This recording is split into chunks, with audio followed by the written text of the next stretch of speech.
Mama Congolaise ozabi telema pona ndeko na yo. No more violence against women.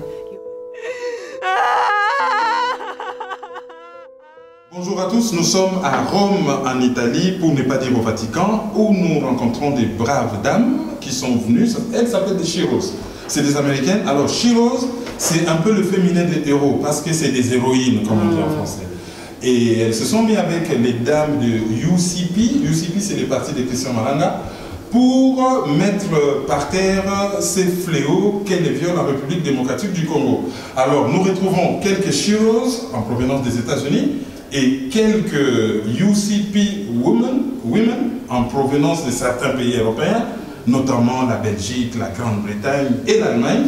Nous allons leur poser quelques questions en rapport surtout avec les viols à l'est du Congo. Je vois dans l'un des t-shirts, il est écrit « Je suis béni ». Béni où on vit un grand drame. Alors on va commencer par les Sheroes. Je poserai d'ailleurs la première question en anglais. My first question is about Sheroes women. What is the aim that, what is your objective working with UCP? Sheroes United would love to first say hello to all of the people with UCP. Our objective is, from our point, from the United States and from the Western world, we see that your country has a lot of issues, and we care deeply, and we don't want people, women, children, or even men, to feel like there's no hope. We want to give back hope to those women and those children and those families. We want to give hope back to everyone, to know that we're there to not only help them, but to teach them the ways to respect each other and to be together as a family and to love from the heart. We look at the violence against women, and this is a very serious thing. These things do not happen in other countries as badly as we see them in the UCP and in the African nations and others. We are very committed to letting the women know that we are with them, with our hearts and our spirits. They are not alone, and we are here to stand with our sisters and say, bodies are your temples. And we are here to say that we love them and we support them, and we flew all the way from America to stand with our sisters today and every day forward. Thank you. Okay.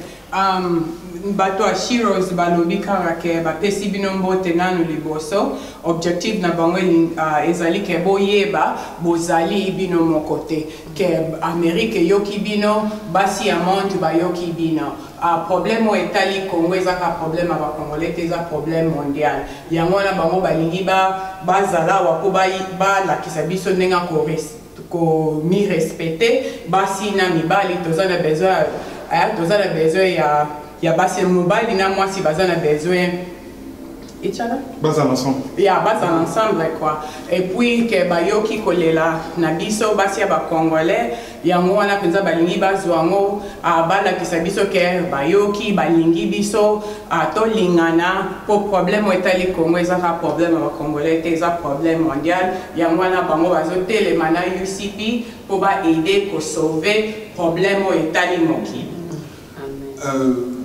La question que je voudrais vous poser, c'est celle de savoir, ça c'est un grand challenge, hein, cette affaire de lutte contre le viol à l'est de la République démocratique du Congo. Ce sont des dames qui ont des emplois, qui ont des CV mais hyper remplis. Comment font-elles pour s'occuper à la fois de leurs obligations professionnelles privées aux États-Unis et s'occuper en même temps des femmes qui sont violées à l'est du Congo? So he's saying that the problems that face Congo is grand. So it's a great problem. So how are you guys going to manage your lives in America and trying to assist the problems in Congo? How do you see yourselves managing your private lives and being there for the Congolese women? Because this is not an easy thing to conquer. I'll answer that question. First and foremost, Sheroes is not just in the United States. Sheroes United is united, and we are global. We are worldwide.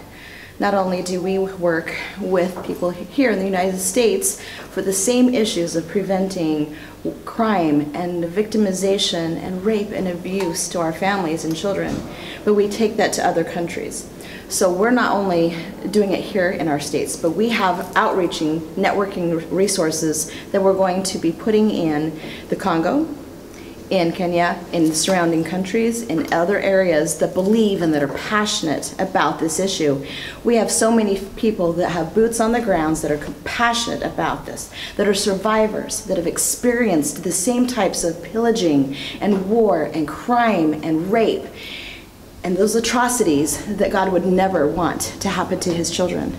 So how you say, do we manage this from America? It's because we are global. We're worldwide. We have so many people that are on our team, and our team is growing every single day. We have your backs, you have ours, and we are one. We are one family all together. And through God, and through passion, and through coming from heart, we can make a change in this world, always. And it's going to happen. We believe this. And when you have true intention and you come from spirit and you know that God up above is here for us, that we are all brothers and sisters, miracles happen. It's one person creating one step that creates a ripple that influences one person and another person, and it will ripple. It will affect other people everywhere, and people will become impassioned. They will say, you know what, not in my backyard. Yes, we're Americans. Why do we care about someone in Congo? It's because we're family. And if we allow this to happen in Congo, it's going to continue to happen in America, in China, in India, in Turkey, in Syria, in France, in England, in Canada, in Mexico, everywhere. We cannot let that happen, and we are taking a stand. We are absolutely taking a stand for our lives. Okay. Amen. Alobike. Ndenge bango bako manager ta oyo bazaka ka bango morte baza na basi mususu bato baza na groupe ya Sheroes na monde mobimba na Afrique bazali na Chine bazali ezate ke ka bango misato ndenge basala musala ezali ke tout le monde oyo bazali membre ba Sheroes ba participer objectif na bango penze ezali ke ko équiper basi ya ba congolais ba ye ba ke te bako violer bango bongote. Tout c'est tout. Balobi ke bango bako travailler na bolingo ba yebi kenzambe nde mtatindi bango ba aider penza biso ba congolais po côté crime sexuel ezali crime oyo ezosalama na Congo soki batiki yango esalamaka na Congo ekoki kobanda kosalama pe mingi na Amérique ekobanda kosalama mingi na Asie ebanda kosalama mingi partout yango ala peza bakotika makambo te po soki ba aider biso na Congo te eko continuer mondial po makambo yo il faut ici là et puis objectif na bango ezaka bolingo ba lakisa biso bolingo ba aider biso pour l'air ba aider ba congolais ba o ezo salama na bamboka mususu pe basi ba hôtel melango kerte okoki o violer biso bo ete ponzo to biso exactement plein. Amen. Une autre question, c'est celle de savoir elles travaillent maintenant avec les Congolaises. Qu'est-ce qu'elles attendent concrètement des Congolaises pour qu'elles soient plus efficaces? Qu'est-ce que les Congolaises doivent faire pour que leur action soit un peu plus efficace et comment voit-elle l'avenir par rapport à cette lutte qui est âpre?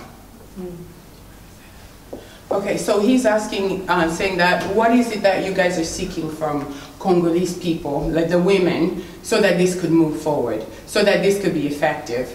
What is it that you guys are looking to implement to help move forward the vision of stopping the rape crime? I'll answer that. Yeah. So Sheroes United, everything that is going on in the Congo right now is exactly what Sheroes stands for.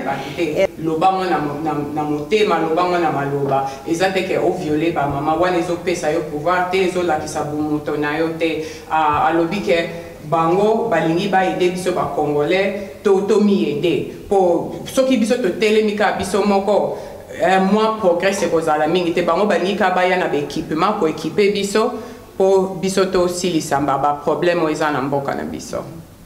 Voilà. Est-ce que tu as basculé côté à ma maman à UCP, outil États-Unis, pour pesa bino maboko, bino en tant que maman, vous allez na kati ya parti politique moko ils ont une méthode de travail moko innovant.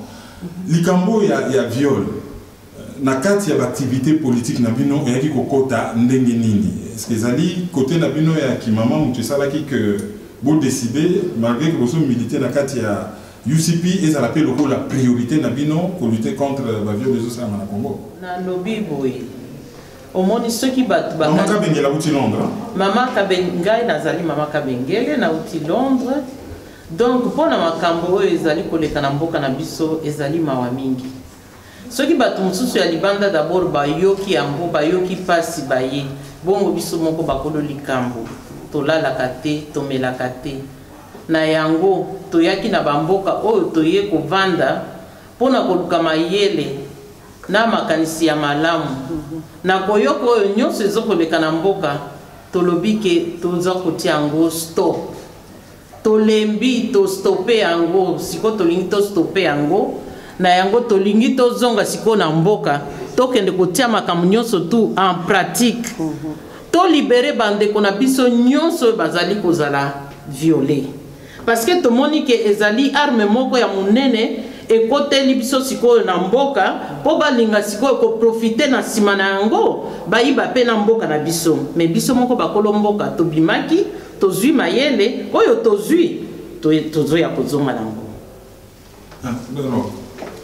Bozali ba maman bokuti ba ville ebele boye awa na Rome na président ya parti na bino ba rencontre bosala maman ebele soki bokutani na bapaya awa eloko nini concrètement boye bisabango de la part ya ba maman oyo ya Congo oyo bazo souffrir mingi malgré que bino bozali ba maman ya Congo oyo bazo vivre de banda tozo maman Marie-Claire pardon. Merci beaucoup de la parole. Moi, Maman Kabengela est anglophone. Oui, je viens de la Belgique. Je vous remercie d'abord d'être venu. Nous remercions le Seigneur, c'est la grâce de Dieu qui a fait que nous nous rencontrons tous en ce moment ici. Et c'était dans le plan de Dieu. C'est pour ça que nous venons encore une fois vous dire merci. Le problème de la violation de la femme au Congo, ça touche pas seulement nous les Congolais, mais ça touche le monde entier comme les sœurs de la Chiros viennent d'en parler. C'est un problème qui est un peu globalisé, évidemment. Ce n'est pas seulement les femmes au Congo qui sont violées, mais c'est dans le monde entier. Ce problème est en quelque sorte devenu une arme moderne pour minimiser toute une société, toute une nation. C'est pour ça que nous voulons vraiment que Dieu soit loué, que Dieu soit glorifié de ce que ces sœurs venues de l'Amérique ont eu cette idée de projeter cette idée de lutter contre la violation de la femme au monde entier. Nous ne sommes pas seuls qui souffrons de ça. Ce n'est pas les mamans qui souffrent de là. Nous avons des petits-enfants qu'on viole, qu'on maltraite, qui sont mal formés à cause de cette sorte d'armes. Je sais que la victoire est à nous, nous allons faire stopper ça grâce à l'union que nous soudonnons les coudes les uns les autres. Et je pense soki nakutani na bapaya tosololaka ndenge pasio eza na kati na Congo très spécialement na est ya pays kolela ya ba mama ya congolaise et comité aux États-Unis et comme mokili mobimba ba mama biso toye awa pona ko sangana na bandeko yo pon baya ko soutenir biso bazali bien formé pona situation o etali viol ya basi kolela na bino ba mama et comité aux États-Unis et comité international ezali susu likambo na biso moko ba congolais te mais et comité likambo ya mokili mobimba to lingi to tika likambo yo basta esila